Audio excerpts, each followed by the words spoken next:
Alright, we'll talk about man's first civilization, also known as Sumeria. Let's talk more about it. Hey, what's up guys, the Lone Top 10s here with another awesome video just for you. Sumeria was one of the earliest civilizations on Earth. More than 7,000 years ago, they built the roads and walls of their first city. For possibly the first time in human history, families left their farms and their tribal homes and moved into urban life.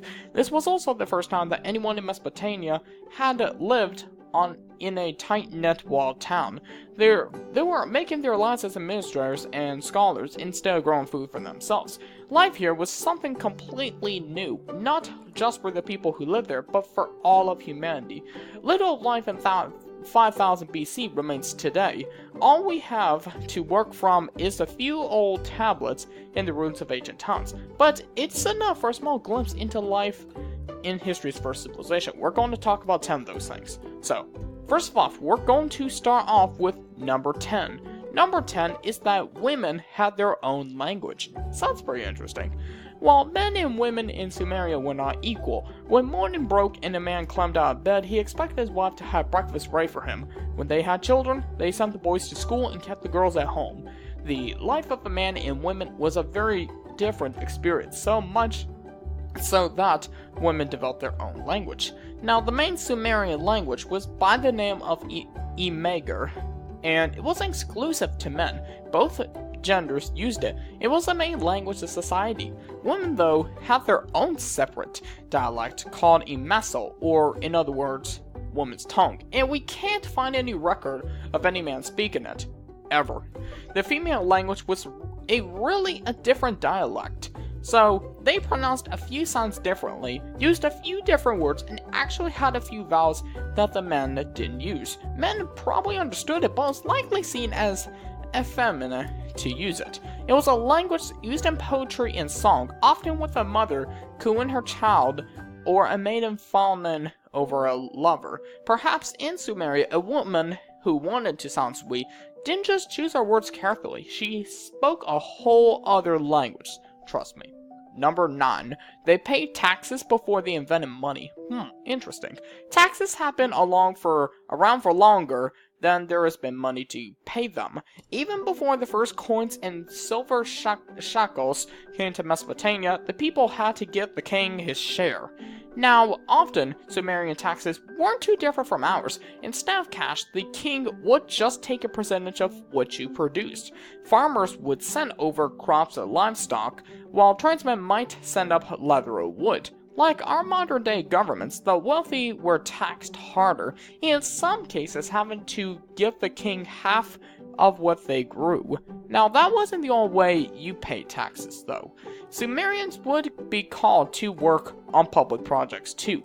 For months of a year, a man would have to leave his work off his home to work on the government farm, dig out a public irrigation project, or go off to fight a war. Unless you were wealthy anyway, the rich could always pay someone else to do it for them. Mandatory labor was just how early societies functioned. At its peak, there were 11,000 administrators and managers in Sumeria, and they had to be fed. They definitely didn't go hungry though. According to the records they left behind, government taxes collected more than 1 million tons of barley each year, the key ingredient in what would they call beer, a little bit then.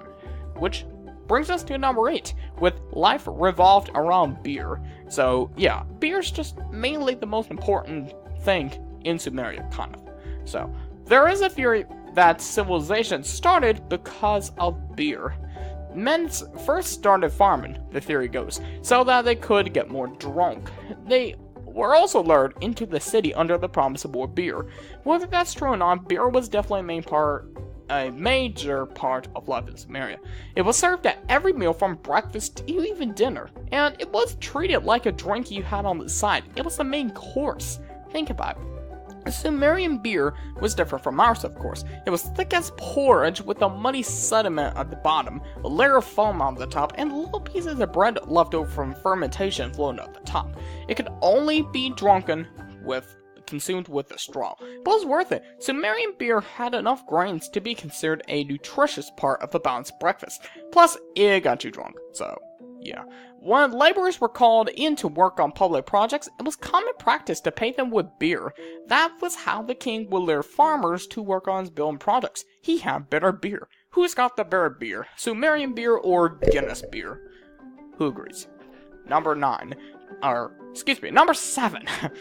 Why did I seriously do that? Number 7. They got high on one of the world's most dangerous drugs, opium. So, yeah. Beer wasn't the only drug available in Sumeria. They also had opium, which is, in other words, heroin, and they definitely used it to get high before wheat. So, obviously. The Sumerians were growing opium poppies by at least 3000 BC. We don't have a lot of information on what they did with it, but the name they gave it a kind of spells it out. In Sumeria, poppies were called the quote-unquote joy plant. There are theories that the Sumerians used these plants for medicine, but there's nothing to really back that up. We know that people eventually use opium as a painkiller, and charitably, we like to think the Sumerians might have done that. But there's no proof. The only things we know for sure are that the Sumerians cultivated opium, that they smoked it, and they thought it was a hell of a good time. And repeat that. But Number 6. The king married a new priestess each year. Each year, the king would marry a new woman. He had to marry one of the priestess, a group of virginal women chosen for being quote-unquote perfect in body, and make love to her. Otherwise, the gods would turn the soil and the women of Sumeria barren. The king and his chosen bride would have to reenact the love-making of the gods.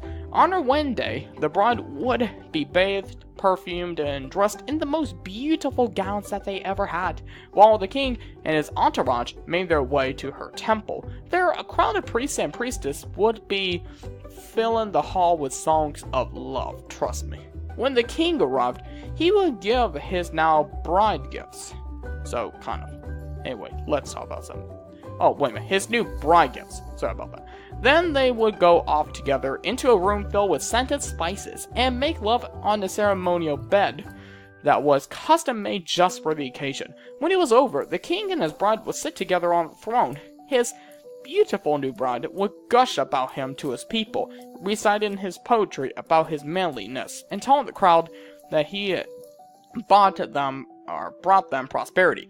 This, the king explained to his people, was a sacred duty. He had no choice but to sleep with beautiful women. The gods demanded it. So, number 5. We're going to talk about number 5. Priestesses were doctors and dentists. So, yeah, that's really the whole subject there. So, remember, the priestesses weren't just the king's harem. They were some of the most useful people in Sumerian society. There were poets, scribes, and some of history's first doctors. Now, guess what? Sumerian cities were built around a temple complex. A great ziggurat would sit in the center, surrounded by buildings where priests and priestesses lived and craftsmen worked on public projects. This was a massive space that took up a third of the city, and it did more than just hold ceremonies. There were orphanages, astronomers, and major business operations. And an administrator there was in charge of government businesses, and he used his temple as a hub to run trade networks with other cities. It was on the outside of the complex, though, where the most historically important work was done. There, the sick would come and ask for a priestess to look them over. These women would come out and check the patient's health. They would diagnose the sick, usually treating illnesses as curses and hexes, and guess what? They would prepare early medicine to nurse them back to health. Good people, right? Number 4, literacy meant wealth.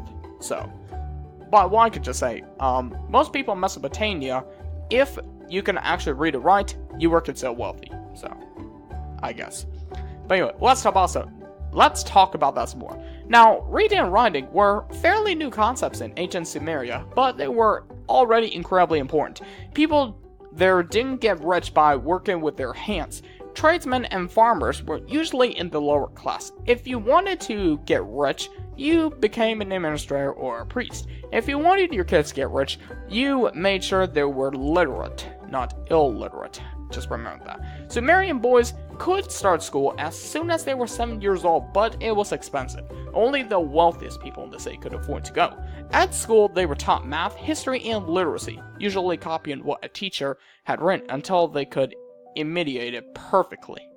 Discipline was strict. A student, quote-unquote student, was who misbehaved or spoke out of turn would get whipped in front of class. The biggest incentive to succeed, though, was wealth. A particularly talented student could go on to be a scribe or a priest, and that meant being on the top echelon of Sumerian society. Woohoo! I would rather be in class right now, believe it or not, but I don't want to be whipped, so yeah, I'm not really going to do that. Number 3, the poor lived outside the city. Oh man, that's not going to be fun. Now, not every Sumerian was part of that upper echelon. Most were in the lower class, living on farms outside the city walls or scraping by with low-paying craftsman jobs in the city. Now, just remember, while the rich lived in mud brick houses filled with furniture, windows, and lamps, the poor had to settle in for returns. Look, they slept on straw mats on the ground, and their properties were often shared with their whole extended family. Now, outside the city walls, life was hard, but people could move up. A hard-working family could trade in some of their crops to buy more land, or they could run out their land at a profit. It may even be possible, though, although definitely rare, to make enough to hire a tutor and move your child to a better life inside the city. So, just remember that. Number 2, the army raided mountain people for slaves. Alright, the lives of Sumeria's poor were still far better than the lives of slaves. The Sumerian kings kept a steady supply of enslaved workers in their city by running raids on the people who lived in the hill country. The raiders would drag these people off and steal their possessions. The Sumerian kings believed that if the gods gave them victory, it was their divine will to make slaves of the hill people. Slaves were usually managed by women, who would put them to work on domestic chores and manual labor. A rare few were even given more distinguished jobs, sometimes working as accountants or even tutoring the children. Now, female slaves often became concubines. They would live their lives as the sexual tools of the men who owned them, with strict laws keeping them from forgetting their place. Now, if a concubine slave started talking about herself as a wife's equal by law, she was to have her mouth scoured with a corsel. Look. It was possible to get out. A female slave could marry a free man, although she would have to give her firstborn child to her master as payment. A male slave, however, could make enough to buy his freedom and even get his own land. Now, but that mobility went both ways. No one was safe from a life of servitude. If a freeman got himself in enough debt or was caught committing a crime, he could be forced to sell himself into slavery. Ooh, no. Number 1, servants were buried with their kings. So, in Sumeria, death was a mystery. The dead would be ferried to what they call the quote-unquote land of no return, but little was known about what lay on the other side. The one thing Sumerians believed for sure was that they would need their earthly possessions in the afterlife. They were terrified of the possibility of spending eternity alone and starving, so the dead were buried with jewelry, gold, food, and even their pet dogs. Kings and queens wouldn't stop at possessions. Well, at least for that part of the moment. Or, well, they could take their attendants with them. The king's favorite servants would be rewarded for their hard work by being ritually killed at his funeral. Well, they would be lined up in their finest clothes, and then they'll have their heads bashed in. Literally. So. And then one queen was buried with her musicians.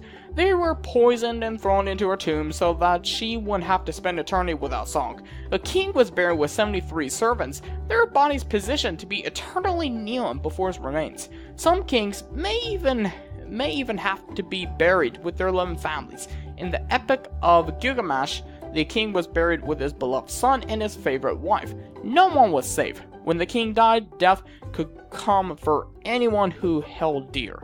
So, anyway guys, that is it. Hopefully, if you got any more glimpses into life in Sumeria that I have not mentioned in this video, just let me know in the comments down below. Alright, that is it guys. Hopefully you liked this video. Please don't forget to subscribe to Lalone Top 10s, like this video, and see you guys next time in another Lalone Top 10s production. Take care, and stay tuned for random facts tomorrow. Take care.